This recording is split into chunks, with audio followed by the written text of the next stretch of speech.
പിതാവിൻ്റെയും പുത്രൻ്റെയും പരിശുദ്ധാത്മാവിൻ്റെയും നാമത്തിൽ ആമേൻ.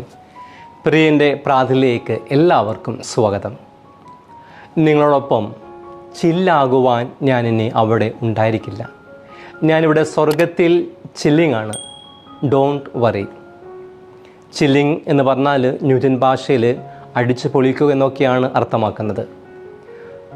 പ്രിയപ്പെട്ടവരെ, കുറച്ച് വർഷങ്ങൾക്ക് മുൻപ് നമ്മൾ പത്രത്താളുകളുടെ വായിച്ചു കേട്ട ഒരു വാർത്തയാണിത്. തൃശ്ശൂരിലെ ഒല്ലൂർ എന്ന സ്ഥലത്ത് മുന്നാസ് എന്ന് വിളിക്കപ്പെടുന്ന ജോയ്സ് റിനി മരണത്തിന് തൊട്ട് മുൻപെഴുതിയ വാക്കുകളാണിവ. പ്രത്യാശയുടെയും പ്രതീക്ഷയുടെയും വാക്കുകൾ. ബ്രെയിൻ ട്യൂമറിനെ തുടർന്ന് 2 തവണ തലയോട്ടി തുറന്നുള്ള സർജറിയും കീമോതെറാപ്പിയും മറ്റൊരു ചികിത്സകൾ ചെറുപുഞ്ചിരിയോടെ നേരിട്ട യുവാവാണ് മുന്നാസ്. ഈ രോഗാവസ്ഥയിലും ട്രക്കിങ്ങും മറ്റുള്ള യാത്രകളും തുടർന്ന് ആശുപത്രി കിടക്കയിലായിരുന്നു കൊണ്ട് ടിഷ്യൂ പേപ്പറിൽ ആരോഗ്യ പ്രവർത്തകർക്കും കുടുംബങ്ങൾക്കും പ്രത്യാശയുടെയും പ്രതീക്ഷയുടെയും ചെറു കത്തുകൾ അദ്ദേഹം എഴുതുമായിരുന്നു. അവസാനത്തെ കത്തിലെ വാക്കുകളായിരുന്നു ഞാൻ ആരംഭത്തിൽ പറഞ്ഞത്. നിങ്ങളോടൊപ്പം ചില്ലാവുവാൻ ഞാനിനി അവിടെ ഉണ്ടായിരിക്കില്ല. ഞാനിവിടെ സ്വർഗത്തിൽ ചില്ലിങ്ങാണ്. Don't worry. അതെ, മരണത്തെക്കുറിച്ചുള്ള പ്രത്യാശയുടെ വാക്കുകളാണിവ. പലപ്പോഴും മരണത്തെ നമുക്ക് ഭയമാണ്. മരണത്തെക്കുറിച്ച് ചിന്തിക്കുവാൻ നമുക്ക് ഇഷ്ടമില്ല. എന്നാൽ ജീവിതത്തിൻ്റെ 2 യാഥാർത്ഥ്യങ്ങളാണ് ജനനവും മറ്റൊന്ന് മരണവും. ജനനത്തെ നമ്മൾ സന്തോഷത്തോടെ സ്വീകരിക്കുമ്പോൾ മരണത്തെ നമ്മൾ പലപ്പോഴും ദുഃഖത്തോടുകൂടെ, വേദനയോടുകൂടെ, സങ്കടത്തോടുകൂടെയാണ് സ്വീകരിക്കാറുള്ളത്. ഈ യുവാവിൻ്റെ വാക്കുകൾ എന്നെ ഒത്തിരി ചിന്തിപ്പിച്ചു. കാരണം മരണത്തെക്കുറിച്ചുള്ള പ്രത്യാശയുടെയും പ്രതീക്ഷയുടെയും വാക്കുകളായിരുന്നു ആ യുവാവിൻ്റെ വാക്കുകൾ. മരണത്തെക്കുറിച്ച് നമ്മൾ കൂടുതൽ ചിന്തിച്ചതും കോവിഡിൻ്റെ ദിനങ്ങളായിരുന്നു എന്നാണ് എനിക്ക് തോന്നുന്നത്. COVID-19 എന്ന മഹാമാരിയുടെ ആരംഭത്തിൽ ഞാൻ ഫേസ്ബുക്കിൽ ഒരു വീഡിയോ ഇടുകയുണ്ടായി. മരണത്തെക്കുറിച്ചുള്ള അമിതമായിട്ടുള്ള ഉത്കണ്ഠയും ഭയവും വേണ്ട എന്നുള്ളതായിരുന്നു ആ വീഡിയോയുടെ ഉള്ളടക്കം. മരണത്തെക്കുറിച്ചുള്ള അമിതമായിട്ടുള്ള ഉത്കണ്ഠയും ഭയവും നമ്മുടെ വിശ്വാസത്തിന് എതിരെയുള്ള ഒരു വെല്ലുവിളിയാണെന്നാണ് ഞാൻ പറഞ്ഞത്. കാരണം ക്രൈസ്തവ വിശ്വാസികളായ നമ്മളെ സംബന്ധിച്ചിടത്തോളം മരണം നിത്യജീവനിലേക്കുള്ള ഒരു പ്രവേശന കവാടം മാത്രമാണ്. നമ്മളെല്ലാവരും നിത്യതയിൽ വിശ്വസിക്കുന്ന വ്യക്തികളാണ്. ആ സത്യം വിശ്വസിക്കുകയും പ്രഘോഷിക്കുകയും ജീവിക്കുകയും ചെയ്യേണ്ട വ്യക്തികളാണ് നമ്മൾ. ജീവിതത്തിലെ ഏറ്റവും ഉറപ്പുള്ളതും എന്നാൽ ആഴത്തിൽ നിഗൂഢവുമായ യാഥാർത്ഥ്യങ്ങളൊന്നാണ് മരണം. ഈ യാഥാർത്ഥ്യം മനസ്സിലാക്കിയിട്ട് പലപ്പോഴും നമ്മളിൽ പലർക്കും മരണത്തെക്കുറിച്ച് ഭയമാണ്, മരണത്തെക്കുറിച്ച് ചിന്തിക്കുവാനും പേടിയാണ്. എന്നാൽ ക്രൈസ്തവ വിശ്വാസികളായ നമുക്ക് മരണം ഒരവസാനമല്ല, ഒരു പൂർണ്ണ വിരാമമല്ല, മറിച്ച് നിത്യജീവനിലേക്കുള്ള ഒരു വഴിയാണ്, നിത്യജീവനിലേക്കുള്ള ഒരു പ്രവേശന കവാടമാണ്. വചനത്തിൽ നമ്മൾ വായിക്കുന്ന സങ്കീർത്തനം 23:4 മരണത്തിൻ്റെ നിഴൽ വീണ താഴ്വരയിലൂടെയാണ് ഞാൻ നടക്കുന്നതെങ്കിലും അവിടുന്ന് കൂടെ ഉള്ളതിനാൽ ഞാൻ ഭയപ്പെടുകയില്ല. അങ്ങയുടെ ഊനുവടിയും ദണ്ഡും എനിക്ക് ഉറപ്പേക്കുന്നു. ആയതിനാൽ മരണത്തെ നമ്മൾ ഭയപ്പെടുവാനായിട്ട് പാടില്ല. സഭാപ്രസംഗൻ 3:2 നമ്മൾ വായിക്കുന്നു, ജനിക്കുവാനൊരു കാലം, മരിക്കുവാനൊരു കാലം, നടാനൊരു കാലം, നട്ടത് പറിക്കുവാനും ഒരു കാലം. ഓരോ മനുഷ്യ ജീവിതത്തിനും ഒരു തുടക്കവും അവസാനമുണ്ട്. എന്നാൽ ക്രിസ്തുവിൽ മരണമെന്ന യാഥാർത്ഥ്യം ഒരു അവസാനത്തിൽ നിന്നും നിത്യതയിലേക്കുള്ള ഒരു കവാടമായിട്ട് മാറുന്നു, ഒരു പാതയായിട്ട് മാറുന്നു. അതിൻ്റെ അടിസ്ഥാനം ഈശോയുടെ കുരിശുമരണവും ഉത്ഥാനമാണ്. യേശു സ്വന്തം കുരിശുമരണത്തിലൂടെ മരണത്തെ കീഴടക്കി. യേശു കുരിശിൽ സഹിക്കുക മാത്രമല്ല ചെയ്തത്, മറിച്ച് സഹനത്തിലൂടെ മരണത്തിന്മേൽ വിജയിക്കുകയും ചെയ്തു. ആയതിനാൽ വിശുദ്ധ പൗലോസ് നമ്മളെ മരണത്തിന്മേലുള്ള കർത്താവിൻ്റെ വിജയം ഓർമ്മപ്പെടുത്തുന്നു. 1 കൊറിന്തോസ് 15:54 മുതൽ 55 വരെയുള്ള വചനത്തിൽ.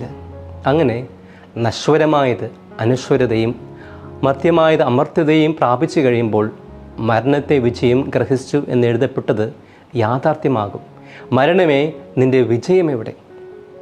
അങ്ങനെ മരണത്തിന് മേലുള്ള കർത്താവിൻ്റെ വിജയത്തിലൂടെ മരണത്തിന് അന്തിമ വാക്കില്ല എന്നതിൻ്റെ ഉറപ്പാണ് ക്രിസ്തുവിൻ്റെ പുനരുത്ഥാനം. നമ്മുടെ ക്രൈസ്തവ വിശ്വാസമനുസരിച്ച് 2 രീതിയിലുള്ള മരണമാണുള്ളത്. ഒന്ന് ആത്മീയമായിട്ടുള്ള മരണവും മറ്റൊന്ന് ശാരീരികമായിട്ടുള്ള മരണം. ആത്മീയമായിട്ടുള്ള മരണം ആദ്യമായിട്ട് ഭൂമിയിലേക്ക് കടന്നു വന്നത് നമ്മുടെ ആദ്യ മാതാപിതാക്കളുടെ പാപത്തിലൂടെയാണ്. അനുസരണക്കേട് കാണിച്ചു പാപം ചെയ്ത് പാപത്തിൻ്റെ ഫലമായിട്ട് മരണം ആദ്യമായിട്ട് ഭൂമിയിലേക്ക് കടന്നു വന്നു. എന്നാൽ ഇന്ന് ആരും ആത്മീയമായിട്ട് മരിക്കുന്നില്ല. അതിനടിസ്ഥാനം ക്രിസ്തുവിൻ്റെ മരണവും ഉത്ഥാനമാണ്. അവിടുത്തെ മരണത്തിലൂടെയും ഉത്ഥാനത്തിലൂടെയും ആത്മീയ മരണത്തെ കീഴടക്കി. എന്നാൽ നമ്മളെല്ലാവരും ശാരീരികമായിട്ട് മരിക്കുന്നു. അതൊരു പ്രക്രിയ മാത്രമാണ്. നിത്യജീവനിലേക്കുള്ള പ്രവേശന കവാടം മാത്രമാണ് മരണം. അപ്പോൾ മരണത്തിലൂടെ നമ്മൾ നിത്യജീവനിലേക്ക് പ്രവേശിക്കുകയാണ്. യേശുവിൻ്റെ വാഗ്ദാനം നമുക്ക് ഓർക്കാം. യോഹന്നാൻ 6:54 എൻ്റെ ശരീരം ഭക്ഷിക്കുകയും എൻ്റെ രക്തം പാനം ചെയ്യുകയും ചെയ്യുന്നവന് നിത്യജീവനുണ്ട്. അവസാന ദിവസം ഞാൻ അവനെ ഉയർപ്പിക്കും. വിശുദ്ധ കുർബാന സ്വീകരിക്കുന്നവർക്ക് ഈശോ നൽകുന്ന വലിയൊരു വാഗ്ദാനമാണ് നിത്യജീവനും ഉയർപ്പ്. നമുക്ക് വിശ്വസിക്കാം, ക്രിസ്തുവിൽ മരിക്കുന്നവർ ക്രിസ്തുവിൽ ജീവിക്കുകയും ക്രിസ്തുവിൽ ഉയർക്കുകയും ചെയ്യും. പ്രിയപ്പെട്ടവരെ, ക്രിസ്തീയ മരണമൊരു രണ്ടാം ജനനമാണ്. മരണം ഒരു രണ്ടാം ജനനമെന്ന് പറഞ്ഞ് പഠിപ്പിക്കുന്നത് പരിശുദ്ധ പിതാവ് ഫ്രാൻസിസ് പാപ്പയാണ്. മറിയത്തിൻ്റെ സ്വർഗാരോപണം ക്രിസ്തുവിൻ്റെ പുനരുത്ഥാനത്തിൻ്റെ രഹസ്യമായിട്ട് ബന്ധപ്പെടുത്തുകയാണ് ഫ്രാൻസിസ് പാപ്പ ഇങ്ങനെ പറയുന്നത്. അതിനുദാഹരണമായിട്ട് ഫ്രാൻസിസ് പാപ്പ മുന്നോട്ട് വയ്ക്കുന്നത് ഇപ്രകാരമുള്ള ഒരു ഉദാഹരണമാണ്. നാം നമ്മുടെ അമ്മയുടെ ഗർഭപാത്രത്തിൽ നിന്നും പുറത്തു വരുമ്പോൾ നമ്മൾ മുൻപുണ്ടായിരുന്ന അതേ വ്യക്തിയാണ്. മരണത്തിന് ശേഷം നാം സ്വർഗത്തിൽ ജനിക്കുമ്പോൾ നമ്മൾ അങ്ങനെ തന്നെ തുടരുന്നു. മരണത്തിന് ശേഷം നമ്മുടെ ശരീരങ്ങൾക്ക് ഒരു രൂപാന്തരം സംഭവിക്കുന്നതേ ഉള്ളൂ. അതേ വ്യക്തിയായിട്ട് തന്നെ നമ്മൾ തുടരുന്നു. ക്രിസ്തീയ മരണം ഒരു നഷ്ടമല്ല, മറിച്ച് ഒരു നേട്ടമാണ്. കാരണം ക്രിസ്തീയ മരണം ഒരു കടന്നുപോകൽ മാത്രമാണ്. ക്രിസ്തു ജീവനും മരണം നേട്ടവുമാണെന്ന് വിശുദ്ധ പൗലോസ് അപ്പോസ്തലൻ പഠിപ്പിക്കുന്നുണ്ട്. പ്രിയപ്പെട്ടവരെ, ക്രിസ്തീയ മരണം ഒരു നേട്ടമാണെങ്കിൽ മരണത്തോടുള്ള നമ്മുടെ ക്രിസ്തീയ പ്രതികരണം എന്തായിരിക്കണം? ഒന്നാമതായിട്ട് നമ്മുടെ ആത്മാവിനെ ദിവസം ഒരുക്കുക. മത്തായി 25:1-13 നമ്മൾ വായിക്കുന്നുണ്ട്.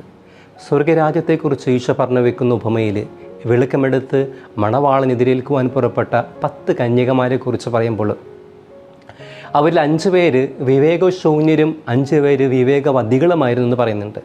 നമുക്കറിയാം, ഒരുങ്ങിയിരിക്കുന്നവർക്ക് മാത്രമാണ് വിരുന്നിലേക്ക് പ്രവേശിക്കുവാൻ സാധിച്ചത്. മരണം നമ്മളെ ഓർമ്മപ്പെടുത്തുവാനായിട്ട് ആഗ്രഹിക്കുന്നത് ഒരുങ്ങിയിരിക്കുവാനാണ്. കാരണം നമുക്ക് നാളും നാഴികയും അറിയില്ല. മരണം നമുക്ക് എല്ലാവർക്കും നൽകുന്ന ഒരു പാഠം അത് തന്നെയാണ്. നമ്മുടെ ആത്മാവിനെ ദിവസം ഒരുക്കുക. രണ്ടാമതായിട്ട് മരണത്തെക്കുറിച്ച് എന്നും കുറച്ച് സമയം ധ്യാനിക്കുക. നമുക്ക് ഇഷ്ടമില്ലാത്തൊന്നായിരിക്കാം. വിശുദ്ധ ബെനഡിക്റ്റിൻ്റെ വാക്കുകൾ ഇങ്ങനെയാണ്: അനുദിനം മരണത്തെ കൺമുൻപിൽ കണ്ടുകൊണ്ട് ജീവിക്കുക. അനുദിനം മരണത്തെ കൺമുന്നിൽ കണ്ടുകൊണ്ട് ജീവിച്ചാൽ നല്ലൊരു ജീവിതം ഈ ഭൂമിയിൽ കാഴ്ചവെക്കുവാനായിട്ട് നമുക്ക് സാധിക്കും. നമ്മളെന്നും മരണത്തെക്കുറിച്ചുള്ള ഓർമ്മ സൂക്ഷിക്കുന്നത് നല്ലതായിരിക്കും. അങ്ങനെയെങ്കിൽ നമ്മൾ മറ്റുള്ളവരോട് ക്ഷമിക്കും, പൊറുക്കും, വിട്ടുവീഴ്ച ചെയ്യും, സഹായിക്കും. നമ്മൾ സ്വരുക്കൂട്ടി വെക്കാതെ പങ്കുവയ്ക്കുവാനായിട്ട് നമ്മൾ തയ്യാറാകും. മൂന്നാമതായിട്ട് ദൈവത്തിൻ്റെ കയ്യൊപ്പുള്ള വ്യക്തികളായിട്ട് ജീവിക്കുന്നതാണ്. വലിയ കാര്യങ്ങൾ ചെയ്യേണ്ട അതിനായിട്ട്, മറിച്ച് നമ്മളെ ഏൽപ്പിച്ചിരിക്കുന്ന ഉത്തരവാദിത്തങ്ങൾ 100% വിശ്വസ്തയോടെ ചെയ്യുന്നതാണ്. മരണമെന്ന യാഥാർത്ഥ്യം അങ്ങകലെയല്ല. ഇന്നല്ലെങ്കിൽ നാളെ നമ്മളെല്ലാവരും അഭിമുഖീകരിക്കേണ്ട സത്യമാണ്, യാഥാർത്ഥ്യമാണ്. ആയതിനാൽ ജീവിതത്തിൽ കൂടുതൽ ഒരുക്കമുള്ളവരായിട്ട് മാറുവാനായിട്ട് നമുക്ക് പരിശ്രമിക്കാം. ജീവൻ്റെ മരണത്തിൻ്റെ നാഥനായ ക്രിസ്തുവിനോട് നമുക്ക് ശക്തി യാചിക്കാം. എന്തെന്നാൽ അവിടുന്ന് നമ്മളോട് പറയുന്നു, യോഹന്നാൻ 11:25, ഞാനാണ് പുനരുത്ഥാനവും ജീവനും, എന്നിൽ വിശ്വസിക്കുന്നവൻ മരിച്ചാലും ജീവിക്കും. പ്രിയപ്പെട്ടവരെ, അങ്ങനെയെങ്കിൽ സ്വർഗത്തിൽ ചില്ലാക്കുവാൻ നിങ്ങൾ തയ്യാറാണോ? പിതാവും പുത്രനും പരിശുദ്ധാത്മാവും നിങ്ങളെ അനുഗ്രഹിക്കുമാറാകട്ടെ. ഈശോ മിശിഹായിക്ക് സ്തുതിയായിരിക്കട്ടെ.